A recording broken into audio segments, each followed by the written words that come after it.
This is Brent of the Brookbush Institute, and in this video we're going to go over manipulations or high velocity thrust techniques. I assume that if you're watching this video, you're watching it for educational purposes and that you are a licensed professional with high velocity thrust or manipulation techniques in your scope of practice. If you're not sure, check with your state board. Most physical therapists, chiropractors, and osteopaths, you're in the clear. I believe that ATCs, you can't do manipulations in the United States, although other countries. Again, check your scope. Of course, massage therapists and personal trainers, these are generally not within your scope. Of course, you could continue to watch these videos just for educational purposes, learn a little anatomy, learn a little biomechanics. If you're going to do these techniques, please make sure that you have a good rationale for putting your hands on a patient. This should be based on assessment, and if you're going to assess, I'm hoping that you'll assess, use these interventions, and reassess to ensure that you're getting the result that you're looking for and have good reason to continue using this technique. In this video, we're going to go over the talocalcaneal manip. I'm going to have my friend Yvette come out. She's going to help me demonstrate. Now keep in mind, if I'm doing a manip for the talocalcaneal joint, I've already done some sort of dynamic or transitional postural exam like the overhead squat assessment, and I have a continuous interval measure to measure my progress, something like goniometry, and maybe even like a special test to go back and retest concordant signs. I'm not going to rely on palpation alone, although it is important that we know how to do a passive accessory exam to try to indicate whether this is needed. Now, in order to do a passive accessory joint motion exam and then of course the manipulation, the first thing we need to be able to do is find this joint. And this is the joint between your talus and your calcaneus.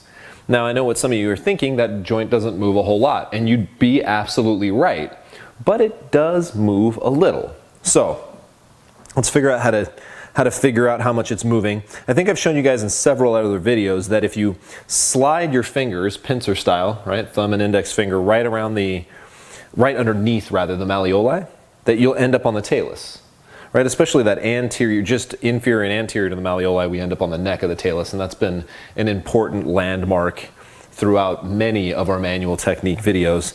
Now, of course, the calcaneus, guys, is your heel. So if I can wrap my hand around the talus, just inferior to the malleoli, and then wrap my hand around the calcaneus and wiggle, there should be some wiggle. Now again, this is a stiff joint. This isn't like the talocuboid joint, or it doesn't even move as much as like the talonavicular joint, which doesn't move that much either. This joint is stiff. And we have to think like, yeah, it needs to be stiff, right? It takes on heel strike. But here's the problem. If it gets stuck, and that's what it'll feel like if somebody really needs this, if it doesn't move at all, it does kind of wreak havoc on mechanics, and especially that absorption of ground reaction forces. You can imagine like if it's like stepping into a block, like, right, like you're just walking on bricks, that's going to affect your ankle, that's going to affect the way your foot moves, that might track up, and you might not absorb force all the way as well through your knee and hip, right? And we can end up with all sorts of like lower extremity symptomology, anything from Achilles tendonitis to like knee pain. Now, once we know that this is stuck, and we'll say for the sake of this video that Yvette's joint is stuck here, now we have to go, well, how am I going to manipulate that joint? And what we're going to kind of do is manipulate it into eversion, right? So we're almost going to assume that we have calcaneal varus, and we're going to try to manipulate it into valgus, which is what I've found, at least in clinic, most often the case. So I need to figure out how to stabilize these bones. I need to figure out how to get lock position, which we keep talking about in all these videos. Lock position, being able to wind up that joint is 90%. It's all set up, and then our thrust should just be the icing on the cake. So what I need to do is figure out how to stabilize the talus and the calcaneus, wind it all the way up, and then thrust. What that's going to end up looking like is we're going to have this cross hand technique. I'm going to use my pisiform hamate or maybe my hypothenar eminence on the neck of my talus. Right? So just anterior and medial to my malleoli, I'm kind of bracing all of that. You guys notice I'm already pushing down pretty hard. And the reason I'm already pushing down pretty hard is because I have to get through the cushion of this table. So some of you guys with really, really cushioned tables, you probably want to find a little firmer surface for this particular manip. All right, so we're all the way through the softness of the table. I'm then going to take my other hand, right? Now I'm going to put my calcaneus right here between my thenar emini, and I'm going to lock everything up, right? So I'm just going to push down, and literally what I'm doing is taking those two bones, and what it feels like in my hands is I'm pushing my calcaneus this way and my talus this way. I'm just pushing them all the way down, taking up all the slack and everything in the cushion of the table. Whoops, this way, there we go. All right, so I got all like this. And then of course my high velocity thrust. I have my client take a nice deep breath. And she's not taking a deep breath because breath is exactly related to manipulation, at least as far as I can tell. It's more of a distraction just to make sure that they're not tensing up on you. And then I'm gonna do my little thrust, right? And keep in mind, I moved, right? So this is a low amplitude, high velocity thrust. And of course, I got the velocity part down. And usually what I see from people is good velocity, but you do have to have enough amplitude to get through all the tissue slack, to get through all the soft tissues, to ensure that all that's left is moving that bone past that stiff point. Right? So I'll go over that again. I slid this hand just medial and anterior to the malleoli to stabilize the talus. Came over the top like this. Right? So now I'm on the calcaneus, and then just boom. That's it. And then I can retest my passive accessory motion exam. And then of course if I had a concordant sign exam, for example, like during the eccentric step down test that replicated her symptoms, I went back to that. It helped a little bit, looked at her overhead squat. I could do my goniometry, right, and see if this was actually an effective technique to determine whether I would use it again.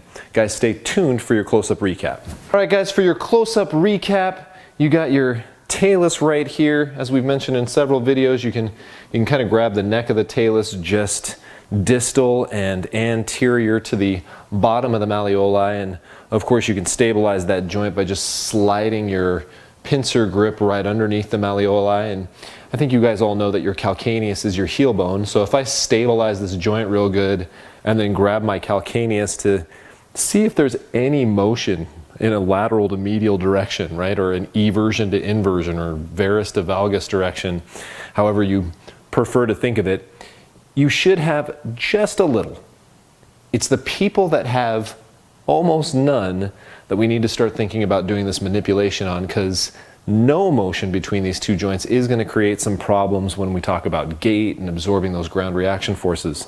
Now, how you're going to manipulate this joint is to stabilize the talus with your pisiform handmate or your thenar eminence by going just medial to your malleoli. And I'm really kind of like putting my hand right here, so I'm really over the talar neck as well as some of the rest of the talus. And then this hand goes over the top like so, and I'm putting the calcaneus right here. So I'm taking up all the softness in this table and really as much slack as I can in the talus first with this hand, then pushing down on the calcaneus rather, to get all of the motion that way taken out. So now I've pushed as far into eversion as I can, so that when I do this thrust, it's going to push me past that resistance barrier. All right, tell my client to take a nice deep breath, and as she breathes out, I'll just kind of, right, and that's it. That's it. Remember, it's all about setup. It's all about stabilizing this joint, getting that lockout position by pushing all the way into valgus this way, and then you're just real quickly bending a little further to get past that locked position, past the point of stiffness. A couple of points to recap. Knowing your anatomy and knowing your biomechanics will certainly help you choose the right technique for the right patient. If you're unsure whether manipulations are appropriate due to their higher intensity, it's okay to do mobilizations. Most research points to manipulations being slightly more effective, but mobilizations being very effective. And of course, we have those videos for you if you want to start with those less intense techniques.